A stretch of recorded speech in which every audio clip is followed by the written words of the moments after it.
Administration, all the invited guests, Aru. He is being presented with a Selen Sador, Horai, and a memento.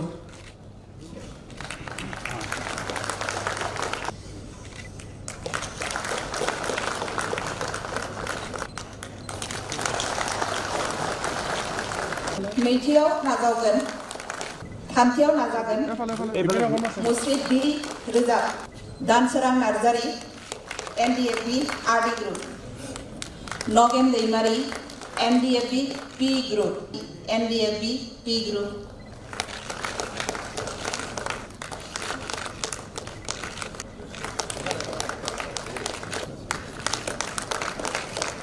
NDFB P Group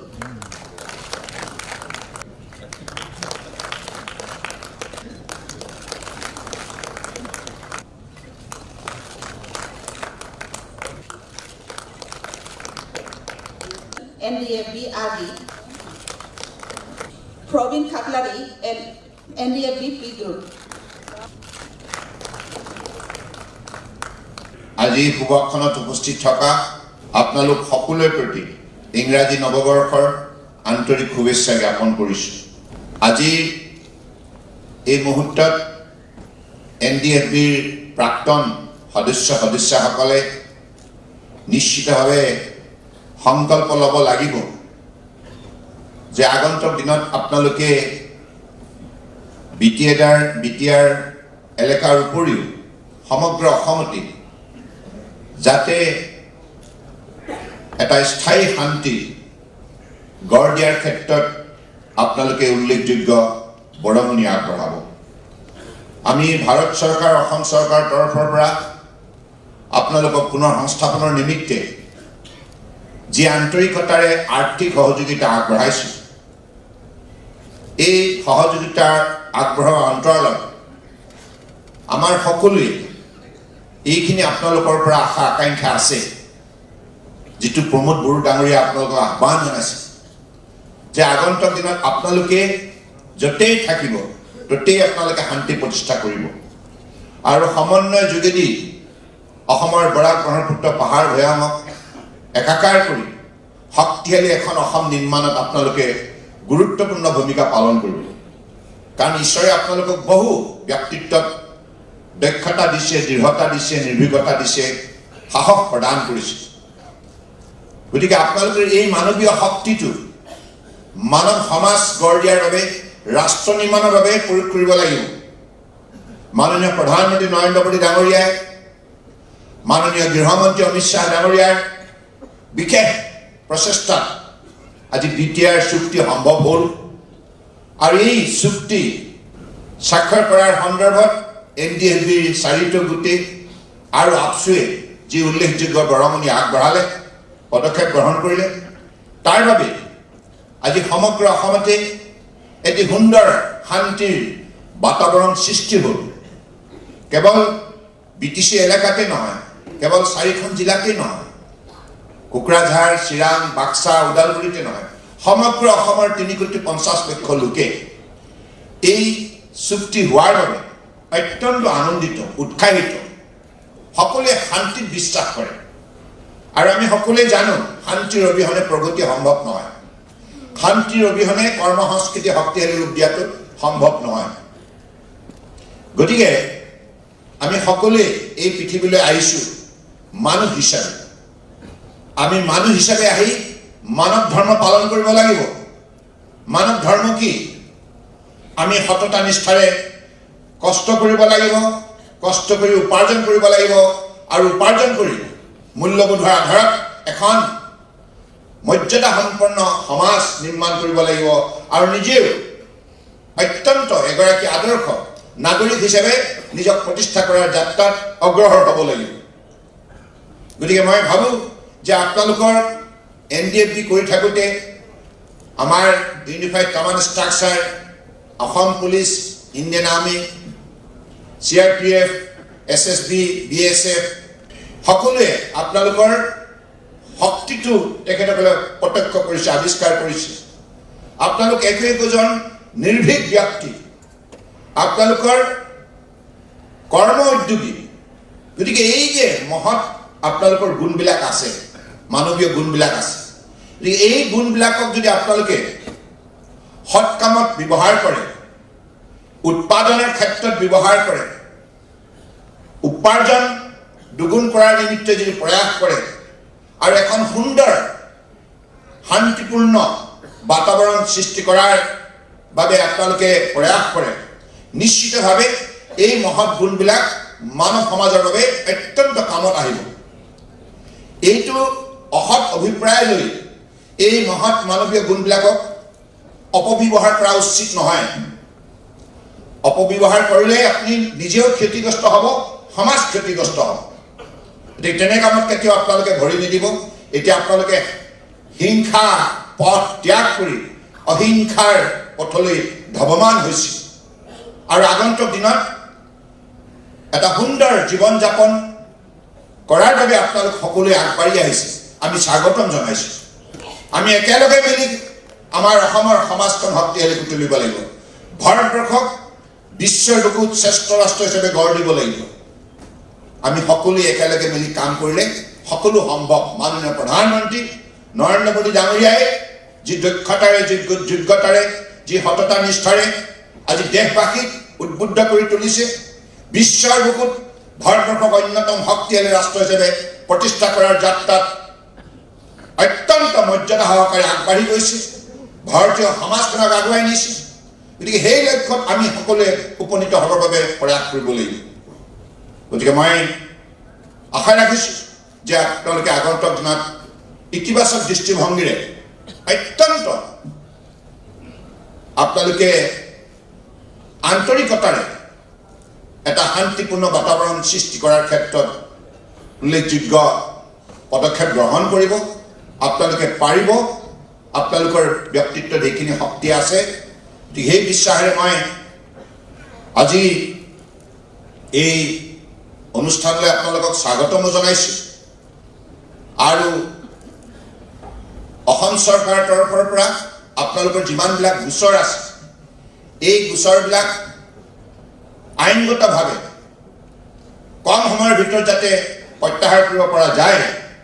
তাৰ বাবে আমি অসম চৰকাৰৰ তৰফৰ পৰা মহামান্য গুৱাহাটী উচ্চ ন্যায়ালয়ক আমি ইতিমধ্যে লিখিতভাৱে আবেদন জনাইছোঁ। স্পেচিয়েল কোৰ্ট গঠন কৰিব লাগে।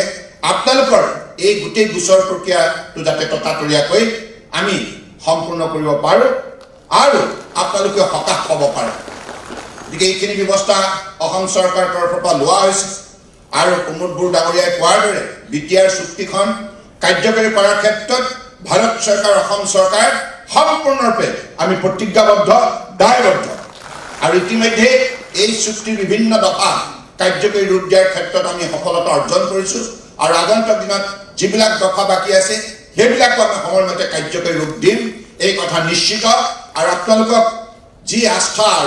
আৰু যি বিশ্বাস প্ৰদান কৰা হৈছিল সেইখিনি আমি আগন্তুক দিনত কামে কাজে প্ৰতিপন্ন কৰিবলৈ সক্ষম হ'ম। আৰু ইয়াৰ উপৰি আজি মই আপোনালোকক আৰু এটি কথা ক'ব বিচাৰিছোঁ যে ইয়াত যিমান সংখ্যক NDFBৰ প্ৰাক্তন সদস্য আছে, আপোনালোকক হেল্থ ইঞ্চুৰেঞ্চৰ অতুল অমৃত অভিযানৰ অধীনত সামৰি লোৱা হ'ব আৰু এই আপোনালোকে আপোনালোকৰ লগতে আপোনালোকৰ পৰিয়ালো এই সুবিধাটো লাভ কৰিবলৈ সক্ষম হ'ব। যিখিনি ইচ্ছা, সেই ইচ্ছা আজি আমি আমাৰ কথাৰ যোগেদি আমি প্ৰকাশ কৰিছোঁ। মই বিশ্বাস ৰাখিছোঁ এইখিনি আপোনালোকে আগন্তুক দিনত এই আঁচনিৰ অধীনত নিশ্চিতভাৱে আপোনালোকেও স্বাস্থ্য সঠিকভাৱে যত্ন লোৱাৰ ক্ষেত্ৰত বহুতখিনি আপোনালোকে উপকৃত হ'ব। গতিকে আজি মই আৰু বেছি দীঘলীয়া বক্তব্য ৰাখিব বিচৰা নাই। আজি এই অনুষ্ঠানটোৰ কাৰণে ADGP স্পেচিয়েল ব্ৰাঞ্চ আমাৰ নাথ ডাঙৰীয়া আৰু যিখিনি তেখেতৰ সতীৰ্থসকলৰ সহযোগত আজি গোটেই অনুষ্ঠানটো সুন্দৰ ৰূপত আয়োজন কৰিলে মই ধন্যবাদ জনাইছোঁ। আৰু বিশেষকৈ আমাৰ এই গোটেই বিত্তীয় দিশটো ততাতৰীয়াকৈ সঠিক ৰূপত ইয়াক আপোনালোকৰ হাতত অৰ্পণ কৰাৰ সন্দৰ্ভত যিখিনি কাৰ্যব্যৱস্থা আমাৰ বিত্তমন্ত্ৰী ডক্টৰ হিমন্ত বিশ্ব শৰ্মা ডাঙৰীয়াই ল'লে, মই তেখেতকো ধন্যবাদ জনাইছোঁ। আৰু মই আশা ৰাখিছোঁ এই যিখিনি আমি 4 লাখ টকাৰ আপোনালোকক আৰ্থিক সহযোগিতা আগবঢ়াইছোঁ, ইয়াৰ পৰা আগন্তুক দিনত ভাৰত চৰকাৰ অসম চৰকাৰ যিমানবিলাক আঁচনি হাতত লৈছে এই আঁচনিৰ অধীনত আপোনালোকে নিশ্চিতভাৱে বহু ধৰণে এই টকাৰ পইচাৰ পৰাই সেই আঁচনিৰ সৈতে আপোনালোকে জড়িত হৈ আপোনালোকৰ উপাৰ্জনৰ পথটো সঠিক ৰূপত আপোনালোকে সজাই তুলিব পাৰিব কাৰণ আমি ইতিমধ্যে অসমত যিমানবিলাক বিত্তীয় প্ৰতিষ্ঠান আছে ষ্টেট বেংক হওক নাবাৰ্ড হওক ৰিজাৰ্ভ বেংক হওক ইউকো হওক পাঞ্জাৱ নেশ্যনেল বেংক সকলো বেংকে আজি তাৰিখত কৃষি খণ্ডত আমাৰ যুৱক যুৱতীসকলক উৎসাহিত কৰাৰ বাবে স্বতঃস্ফূৰ্তভাৱে আগুৱাই আহিছে মাননীয় প্ৰধানমন্ত্ৰী ডাঙৰীয়াই আত্মনিৰ্ভৰ ভাৰত অভিযান সফল কৰাৰ বাবে ভাৰতবৰ্ষৰ জনগণক আহ্বান জনাইছে গতিকে সেই অভিযানত যাতে অসমে সফলতা অৰ্জন কৰিব পাৰে অসমৰ বৰাক ব্ৰহ্মপুত্ৰ পাহাৰ ভৈয়ামত বসবাস কৰা প্ৰতিটো পৰিয়াল আৰ্থিক দিশত সবলতা অৰ্জন কৰিব পাৰে আত্মনিৰ্ভৰশীল হ'ব পাৰে উৎপাদনৰ যোগেদি ইয়াৰ বাবে বেংকসমূহে আজি স্বতঃস্ফূৰ্তভাৱে আগুৱাই আহিছে আৰু ঋণ দিয়াৰ ব্যৱস্থা প্ৰৱৰ্তন কৰিছে গতিকে আপোনালোকে এই সুযোগটো ল'ব আমাৰ তৰফৰ পৰা বিত্তীয় প্ৰতিষ্ঠানসমূহক কোৱা হ'ব যাতে আপোনালোককো সেই ঋণৰ ব্যৱস্থা তেখেতসকলে অতি শীঘ্ৰে প্ৰদান কৰে যাতে আপোনালোকে মৎস্য উৎপাদন হওক শাক পাচলি হওক ফল মূল হওক গাখীৰ উৎপাদন হওক গাহৰি উৎপাদন হওক বা হাঁহ কুকুৰা উৎপাদন হওক ছাগলী উৎপাদন হওক বিভিন্ন খণ্ডত আৰু বিভিন্ন বস্ত্ৰ নিৰ্মাণ হওক বা বিভিন্ন সামগ্ৰী উৎপাদন কৰাৰ ক্ষেত্ৰতে হওক সৰু সৰু উদ্যোগ প্ৰতিষ্ঠা কৰাৰ ক্ষেত্ৰতে হওক ইতিমধ্যে আত্মনিৰ্ভৰ ভাৰত অভিযানৰ যোগেদি এনেধৰণৰ বিষয়বিলাকত উদগনি দিবৰ বাবে বিত্তীয় প্ৰতিষ্ঠানসমূহক বিশেষভাৱে মাননীয় প্ৰধানমন্ত্ৰী নৰেন্দ্ৰ মোদী ডাঙৰীয়াই নিৰ্দেশনা প্ৰেৰণ কৰিছে যাৰ ফলশ্ৰুতিত আজি তেখেতসকলে সকলো সময়তে আমাৰ উদ্যোগী যুৱক যুৱতীক সহযোগিতা আগবঢ়াবৰ বাবে ইতিমধ্যে প্ৰস্তুত হৈ আছে গতিকে মই আপোনালোকক সকলোকে সেই সুবিধাবিলাকো গ্ৰহণ কৰাৰ বাবে আহ্বান জনাইছোঁ এতিয়া আপোনালোক অকলশৰীয়া নহয় আপোনালোকক চোৱা চিতা কৰাৰ দায়িত্ব আমাৰ বিটিআৰ চৰকাৰ আছে অসম চৰকাৰ ভাৰত চৰকাৰ গতিকে আপোনালোকে এই বৃহত্তৰ পৰিয়ালটোৰ একোজন নিষ্ঠাৱান সদস্য গতিকে আপোনালোকে পূৰ্বৰ ইতিহাসটো পাহৰি যাওক এতিয়া এটা নতুন জীৱন সুন্দৰ জীৱন আপোনালোকে আৰম্ভ কৰক যিটো জীৱনত থাকিব শান্তি মৰ্যাদা শ্ৰদ্ধা ভক্তি মৰম স্নেহ উন্নতি সকলো আপোনালোকে এই জীৱনটো সুন্দৰ ৰূপত সজাই তোলক যাতে এখন আদৰ্শ সমাজ ভাৰতবৰ্ষৰ বুকুত আমি অসমত প্ৰতিষ্ঠা কৰিব পাৰোঁ আৰু যিখন সমাজত কেৱল আন্তৰিকতা থাকিব শ্ৰদ্ধা ভক্তি থাকিব মৰম স্নেহ থাকিব মিলা প্ৰীতি থাকিব কোনো সংঘাতৰ কোনো হিংসাৰ সেইখন সমাজত কোনো স্থান নাথাকিব কেৱল থাকিব ভাতৃত্ববোধ কেৱল থাকিব আন্তৰিকতা মিলা প্ৰীতি গতিকে সেইখন সমাজ নিৰ্মাণ কৰাৰ বাবে আপোনালোকে সংকল্প লওক সদায় আপোনালোকে ৰাজ্য চৰকাৰ কেন্দ্ৰীয় চৰকাৰৰ পৰা সহযোগিতা লাভ কৰি যাব এইখিনি কথাকে কৈ মই আপোনালোক প্ৰতিটো পৰিয়ালৰ প্ৰত্যেকগৰাকী সদস্য মই উন্নতি কামনা কৰিছোঁ ঈশ্বৰৰ ওচৰত প্ৰাৰ্থনা জনাইছোঁ আপোনালোক সফল হওক আপোনালোক নিৰোগী হৈ থাকক স্বাস্থ্যৱান হৈ থাকক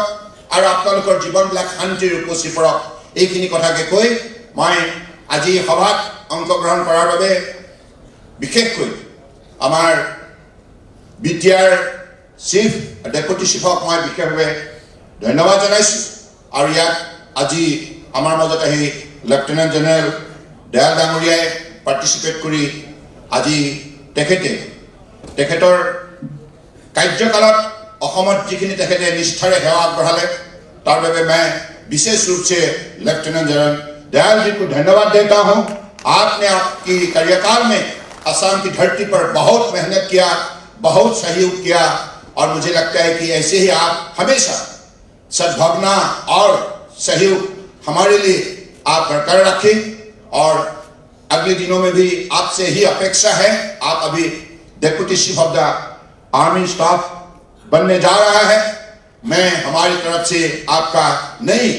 जो कमिटमेंट जो आपका नई असाइनमेंट इन पर आपका सफलता प्राप्त हो यही मेरा अपेक्षा है और भगवान से ही प्रार्थना है तो এইখিনি কথাকে কৈ মই আমাৰ চিফ সেক্ৰেটাৰী ডিজিপি আৰু আমাৰ বাকি জ্যেষ্ঠ অসম পুলিচৰ বিষয়া কৰ্মচাৰীসকল আৰু আমাৰ ৰশ্মি সিনহা জেনেৰেল ডাইৰেক্টৰ SIB লগতে স্পেচিয়েল ব্ৰাঞ্চৰ নাথ আৰু আমাৰ প্ৰিন্সিপাল সেক্ৰেটাৰী আমাৰ বৰ্মা সকলোকে মই ধন্যবাদ জনাইছো বিশেষকৈ আজি এই মুহূৰ্তৰ কাৰণে দুগৰাকী মহান ব্যক্তিক ধন্যবাদ নিদিলে কথাখিনি অধৰুৱা হৈ যাব সেই দুগৰাকী আমাৰ মহান নেতা মাননীয় প্ৰধানমন্ত্ৰী নৰেন্দ্ৰ মোদী ডাঙৰীয়া মাননীয় কেন্দ্ৰীয় গৃহমন্ত্ৰী অমিত শ্বাহ ডাঙৰীয়া দুইগৰাকী মহৎ প্ৰচেষ্টাত আজি অসমৰ বুকুত আজি এটা সুন্দৰ বাতাবৰণ সৃষ্টি হ'ল শান্তিপূৰ্ণ বাতাবৰণ সৃষ্টি হ'ল আৰু অসম চৰকাৰে 2016 চনত সন্ত্ৰাসবাদ মুক্ত অসম নিৰ্মাণ কৰাৰ যি সংকল্প আমি গ্ৰহণ কৰিছিলোঁ এই সংকল্পত আমি সফলতা অৰ্জন কৰিবলৈ সক্ষম হ'লো তাৰ বাবে অসমৰ ৰাইজলৈ মই বিশেষভাৱে শ্ৰদ্ধা আৰু কৃতজ্ঞতা জ্ঞাপন কৰি মই মোৰ বক্তব্য সামৰিলোঁ ধন্যবাদ জয় অসম জয় হিন্দ